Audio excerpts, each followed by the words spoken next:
a few minutes ago. Over 110 miles an hour. Wow. I mean, this thing really flying. Well, the road there wide open, they can go at that speed quite easily without any concern of other vehicles being in the way there. My concern is some unsuspecting person perhaps at an intersection where there's a stop sign, not realizing what's going on. So let's see, as this driver comes up on an intersection, you saw him just blow through the stop sign or light? Stop sign. Yeah, okay. So that's a big concern. Are people unsuspecting in the area? Unless they see a helicopter, might think something's up. They might give them a cue. Right, because the police is not right there, that doesn't give people as much of a heads up when you don't hear necessarily the sirens right there. The helicopter hopefully will be a good enough sign, and perhaps there's enough media out there with helicopters, plural, that it might be a trigger for somebody to know something is going on, and they can perhaps see, in advance that this truck is coming toward them at this rate of speed. If it's going at 110 miles an hour, it can move pretty quickly. It's hard to get out of the way of that. I'm hoping the helicopters are a red flag for people. So there was another car there that looked like it was pulled off to the side. Looks like a lot of solar panels, and there, the black and whites. All right, so the information... Wow, look at that. Oh, wow. Boy, that speed there. The information, as we had said earlier, robbery suspect, then they carjacked another vehicle. They're obviously going to go at any rate of speed to try to get away from law enforcement there. Apparently, the law enforcement helicopters are not yet overhead. Our expert, Kevin Takumi, giving us that information that air support is not there, but the media helicopters are certainly there. Which is why it's even more important that we stay on top of this, too. Clearly, this is a dangerous and desperate person that has carjacked, that drove that evasively through the desert and is driving at 110 miles an hour plus. So that drove that evasively through the desert and is driving at 110 miles an hour plus. So you wonder how this is going to end, just driving past another car there. Alex, have we heard if there's more than one person, or is it just one person? Because I don't know. We can maybe ask our booth if we can get some information. Did you say robbery suspects as in plural? Do we know if there's more than one person? And do we know by chance if the person who's carjacked was carjacked at gunpoint? Because this is a pretty wide open road. So how they were able to stop this vehicle to carjack them is a good question. Speaking of law enforcement perspective, let's bring in Dennis Zine, former LAPD officer, former LA City Councilman who's got lots of experience in pursuits. Dennis, when you see this guy going 110 miles an hour out in the middle of the desert, so what goes through your mind? Well, the man obviously has no place to go, and at speed doesn't matter how fast he or she's going. The suspect is not going to go anywhere. You got a roadway, one direction east, one direction west, nobody on the road, no pedestrians, no bicycles. If you want to get in a pursuit, this is the place to be. You got clear sight, you got helicopter overhead. This is an ideal situation if you want to have an experiment. How you're not going to be able to avoid the police. If you capture, you're going to run out of tires, run out of gas, run out of something. But at 107 miles an hour, I don't know how long that vehicle's going to continue to run, 108 miles an hour, but obviously there's no hazards, no cross traffic. There's nothing to impede this driver, the suspect, from fleeing. And as far as the officers, they can sit back, and when the car comes to a stop, or the truck comes to a stop, take the suspect into custody. It's a pretty easy capture, but really there's no place to go. If he goes into the dirt, he's going to get bogged down. So, I mean, I've never seen one to this degree, to be honest with you. This is the first of a kind. I agree with you there, Dennis, to see a pursuit like this after carjacking or truck jacking there. The concern, though, if these suspects are wanted for robbery first, and the fact that they're willing to carjack somebody and then go at these speeds, as an officer, though, you don't just quickly move in to make that arrest, do you? You got to be concerned, right? Oh, absolutely. You have to use common sense and the proper procedures. I mean, there's tactics that we employ when you're in a pursuit, and then when you got suspects that may be armed suspects, felony suspects versus traffic violators, drunk drivers, etc. So you need to assess that situation. In this particular case, you don't have to worry about hazards of the general public. You don't have to worry about going into a tracking mode. You can be right on that individual's bumper, and you're not going to use a pursuit tactic that's going to be hazardous. But the fact is, there's no one's going to be impacted other than the officers and the suspect or suspects in that vehicle. So for an ideal situation, when you want to flee, this is not the place you want to be. There's no place to hide. There's no buildings, there's no parking lots, there's no side. There is nothing that's going to limit the view of the officers. They'll be cautious. If the individual's armed, the individual is prone to violence, the individuals get out and run, where are they going to run? I mean, there's really no place to hide or to escape. This is a very unique situation why the person just doesn't surrender at this particular time. Whoa, here we go. Here we go. Airborne. Wow. Into the dirt right there. Let's see if that vehicle was disabled. You wonder if the driver lost control or if that was a sort of suicidal move. I mean, that was very, very fast. Is it flipped over? Driver and passenger. So driver there's two and people passenger. out of the vehicle. Hands up. Wow, that's interesting. Driver and passenger. Whoa. Is that a man and a woman? Looks like a man and a woman. Is he holding her? Okay, So now you've got a couple. You have to wonder if he's got a gun. At first you thought that they were going to put their hands up and surrender, but now they're walking, putting the hands up, walking back the other direction. It does not seem to be. There's a law enforcement officer there running toward them, and the woman is down. The woman's going down. The man continues to run. You wonder how they're not injured after that crash. Wow. Well, they really didn't crash anything. It was the dust, the sand, the dirt. They didn't crash into a structure. Just basically lost control. if they had their seatbelts on at that particular time, they could walk away from that as we see them happening, and the officer's closing in to make the capture. Do they have a weapon? Do they don't? I don't know where they plan to go because there's really no place to hide. Well, so this capture should take real quick. It should be a real quick apprehension. It'd be interesting to see how many law enforcement officers are there behind this suspect, because you saw the one running towards them, and the woman seemed to comply. So is the man running back towards the vehicle? You have to wonder if they were, he's back towards the vehicle, which is where the law enforcement officer had come from. You have to wonder if they were in this together, or if she was being held hostage. Hard to tell, but she did kind of seem to comply. There are two vehicles there. He's running towards the law enforcement vehicle, but they don't seem to be nearby their vehicle. Well, they're going to be additional units. Oh my gosh, oh my gosh. Car. He's in the law, he's driving the law enforcement vehicle. Wow, Dennis, this is insane. My. This is It's insane. getting more intense, more intense. You got two units there, probably 4 officers or 2 officers, whether they're teamed up or not. You got the chopper overhead, you got the media operations overhead, so it looks like he's going to try and take away in the car, the police car. So Dennis, my question for you is then, obviously law enforcement, they left the door open and the keys in the vehicle. Thoughts on that? Well, you always take the keys out of the car, because this situation has happened more than one time. You always take the keys out of the vehicle. You jump out, you take the keys, shut off the ignition. While you have weapons in the vehicle, etc., radios, now this individual, if has any knowledge of the radio system, can determine exactly what's happened, so it's extremely dangerous. Fortunately, there's no one in jeopardy as far as pedestrian or a vehicle, but now you've got an individual driving a police vehicle. If the shotgun's still in that vehicle, the individual knows how to deactivate the locking mechanism. It becomes more and more serious. So now we're turning around the other direction. This is a CHP squad car, presumably now going back in the direction of another CHP squad car. So now where is he going to go? He's going back out onto the dirt and out into the middle of the desert once again. Dennis, I got to think this is going to be a teaching tool for law enforcement when it comes to allowing a suspect to get in your vehicle and drive away here. Well, a remote area, not frequented by people on a normal scale. So what we're going to find is he'll wander around, run out of gas, and probably not, because the CHP units keep those tanks pretty full because they never know of a pursuit, as well as this terrain, which is very, very unusual for a car to be on. But with the air unit overhead, the person's not going to be able to get too far. Just how far would that go before the gas gives out, before the car gives out? We want to show you some video of what we've been watching here. This was earlier. You can see the driver gets into opens up the door, gets in the CHP cruiser, some random person is driving by there, and just takes off. And notice, past a second police vehicle there, which we think was unoccupied, because both of the officers in those were chasing after the guy. And he sent the girl in one direction, and he went in the other direction. And still, we don't know if that girl was a willing passenger or not. Remember, the truck had been carjacked. So here he is, driving around in the dirt. This is in CHP. It's in Kern County. Looks like a bit of rough terrain there for a police vehicle.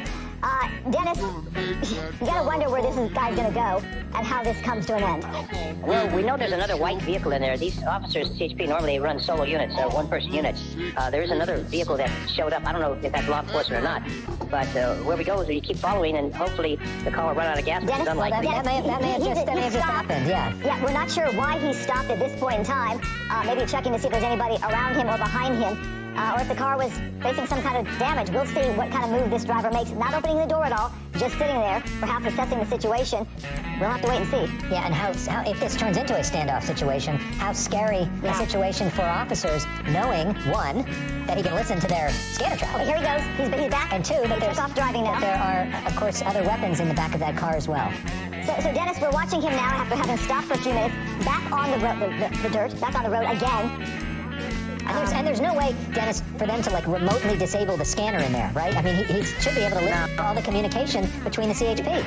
Exactly. They're not going to be able to remotely disable anything, the car or anything. But I don't see any other units in that area. I'm sure the local sheriff's department would be the primary agency to patrol that area, and who knows how far away they are. And normally the CHP in the daylight hours, they run solo units, one-person units. So what you have is that you got the 2 CHP officers out there. I don't know where they are. There was one car that was left for the officers, but there was a white car that showed up. I don't know if that was a law enforcement vehicle or something else. But as long as we got an air unit overhead keeping track of where this car is going, because they don't want to let this person get out of sight. I know Fox 11's overhead, which is one of the Skyfox. We need to maintain that communication with the air unit and the ground unit as they converge on that area. But Again, the benefit on this situation is there's no hazard to the general public, no hazard to anyone that's walking down the street, coming home from school. You're in a total desolate area. There might be some snakes out there, and that's about it. Right. So as far as the public safety, we don't have to worry about public safety. We just need to worry about getting this person into custody. And I will bet you that this person's been to prison before and knows the consequences, and all they do is stack up more and more charges and try to escape. There's no place to escape. It does sort of look like a scene from Breaking Bad or something that could be a setting for that show.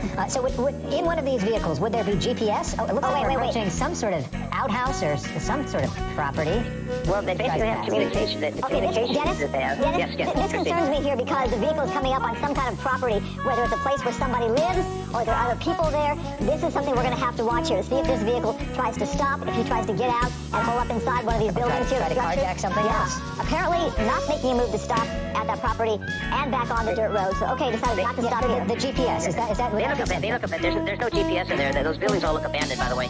But as far as the GPS, the officer may have something in the vehicle, but as far as the CHP, they've got a sophisticated radio system in there. They've got additional weapons that are in the vehicle. That's my concern, is that the individuals how to activate the mechanism to unlock those weapons. There could be a very serious situation for the... But again, there's probably a help call that went out, and the units have to drive from a great distance. This is an area that's normally patrolled. So other than air operations, you don't have patrols in that area. So they're coming from a great distance, I'm sure, to converge on this area. The CHP, as well as the local law enforcement, which would be the sheriffs of that county. I think we're in Kern County now, if I'm not mistaken. So, Dennis, as we continue to watch this driver slowly crawling right now along a dirt road. Here we go. On another vehicle. Okay, with the guns out drawn. and just keeps on driving. Oh, wow. Turning around. Okay. So, and there's a white vehicle there as well, Dennis. I'm thinking... You suspect that white vehicle is also a CHP vehicle? Well, there was well, they have the plane wrap. It could be. Somebody's uncomfortable enough to drive close enough to this vehicle, you know, and there's another property there. It's not exactly like we're in the middle of Burbank at this point. Yeah, that's another marked CHP vehicle, the white vehicle. And it looked like we just saw a CHP air unit overhead as well, which will be helpful for them, or Sheriff's Department, some sort of air unit. So this individual continued to drive as he wishes. Now the units are going to be converging more and more on the scene. Once that vehicle comes to a stop, there'll be sufficient officers there to engage and take him into custody, hopefully peacefully. But who knows what this individual's plan is, who obviously is on the hot run to get away. Yeah. And in an area that's very difficult to hide, if not impossible to hide. And you're in a marked car in a desert. Okay, so now we got a convergence of a lot of different vehicles at once. You wonder if they're going to try to hit this car or not. So him driving through the desert, through these plants, onto a dirt-filled road here in the opposite direction of the other law enforcement vehicles nearby. Dennis, as we watch this here, we're seeing, as Alex said, more and more vehicles converge. What is that? Another law enforcement officer vehicle, yeah. So I get increasingly concerned about these properties that this driver keeps driving by. There have been a couple of them now, and you have to wonder if there's anybody home or they're abandoned or not. That's got to be a concern for law enforcement there, that he does not get inside somebody's property there. So here he is, picking up speed on this dirt road with a number of law enforcement vehicles behind him now and an airship overhead. But let's also try to bring some video from a little bit earlier that gives you a sense of what's been going on here. This is a look at the truck that was carjacked by this guy earlier, and look at that crash right there. It crashed, and now as we take back to the vehicle itself, it continues to go. So after that, got out, ran around, and that ended up stealing this law enforcement CHP vehicle. And the question again is, who is that woman that was inside, the passenger that was there in that truck with him? We do know that it was a carjacked truck, so we'll have to find out later as we investigate this as to whether or not that was a willing participant. He did come around the vehicle and had his arm around her or was kind of with her for a moment, so we don't know the nature of that relationship. All right, so here we go. We continue to watch this on this dirt road. Dennis, going at pretty high rate of speed there. Yes, this is by far, all the pursuits that we've covered over the years, this is by far the most bizarre that I've ever been involved with. It's just absolutely unreal that this has taken place here at the desert where the man has no place to escape. And he gets on the freeway. Those are desolate freeways out in that area. So if you want to run from the authorities, this is not the place to be. There's very, very little chance that you're going to be able to hide anywhere. Those buildings I think we saw originally were vacant buildings for some purpose, but there's a lot of law enforcement converging on there now. So you've got a suspect in a stolen vehicle wanted for additional crimes. The situation with the lady, they'll sort that out. I'm sure that lady's taken into custody by now for additional units. And we see his driving pattern is trying to escape, and I don't even know if he knows where he's going or where the local highway is, but you're in a dirt road in the middle of the desert in Kern County, so it's a very desolate, isolated area. Dennis, I gotta say, the one pursuit I think that was more bizarre was the tank pursuit on the 405 freeway. That was true. What did it be pursuing? That individual, he came to rest He died in that particular situation. But this situation could result in an officer-involved shooting. They want to get that car in custody. They want to get the individual in custody. We don't know if he has a weapon or not. But if he knows how to deactivate some of the weapons that are in the vehicle, that could also be a hazard situation. So that's why we need additional personnel there. I don't know if they're going to call off the SWAT team. There's really no necessity for something to that degree. But the officers with the weapons they have, if he decides if he can get access to what's in that vehicle, they'll have sufficient firepower to take him into custody. But again, a person in normal sense does not drive like this, does not steal a police car, does not go in a pursuit like this. They'll surrender, go to court, and whatever the judge sentences. But this is just compounding the charges to a ridiculous degree, higher and higher every day, every second, every minute. Well, so what is it? Last few minutes of fame here? Last chance at freedom, knowing that they're going to be locked up after this? No care in the world, no worries, you know, no reason to give up immediately. Yeah, well, this is not like you're escaping from Alcatraz. You're swimming across the ocean. This is you're in the middle of a desert with no place to go. So, you know, they talk about escape. This is a place that you're not going to be able to escape, especially with an air unit and with so many units that are converging there. Access is going to be extremely limited. And if it turns into an officer situation that may use lethal force, that'll be the case. But again, that vehicle does have weapons. That vehicle is a deadly weapon by itself. But you just compound it by taking this sheriff's hired patrol car. Okay, an interesting move here was on a wide open dirt road, jumped off that into the dirt, possibly a shortcut. Yep, a shortcut here into a much busier road, and finding a paved road now. Stuck in a ditch. Stuck in. Okay, there we go. And one person's right there. He's out. Trying to run. No, he's now out. He's done. That's it. He knows that this joyride has ended officially after an extremely wild pursuit through the deserts up near Kern County. This suspect has now surrendered. Didn't attempt to take any of the weapons. Yeah, that wasn't a 4x4. Well, you know, too, that officer happened to be at the right place at the right time coming up on that vehicle there, who was almost able to make it onto pavement there, onto a real road where they could actually picked up a lot of speed and really tried to get away. So this is a lucky move here for law enforcement as that vehicle hit that dirt there and the vehicle just could not get out. He couldn't move, and the suspect opened the door and gave up. And you're seeing all those officers now arriving for backup, and that is the difference even from the beginning of this pursuit to the end of the pursuit, the amount of officers that were in that area. This is different. You know, if you start a pursuit in Sepulveda Pass or you start a pursuit in Culver City or something like that, there's so many different law enforcement agencies nearby that all come to help. But in this situation, because it was so far out, it took a little while for some of these law enforcement agencies to get there, but now they are there, and now this suspect is in custody. So as we are watching, go ahead, Dennis. No, those are sheriff's deputies that have come to the aid of the Highway Patrol to assist in that, and that's their territory, so they'll greatly assist the CHP in this apprehension.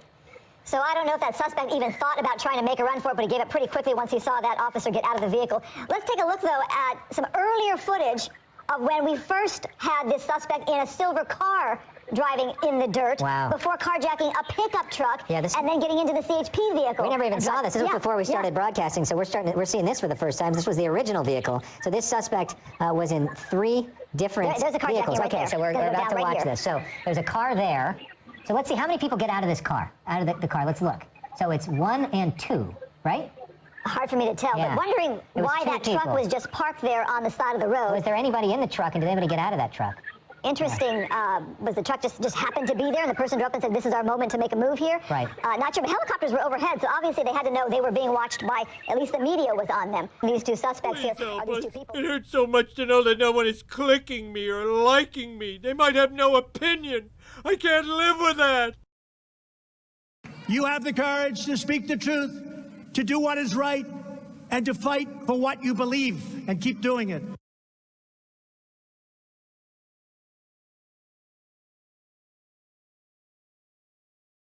Damn bird.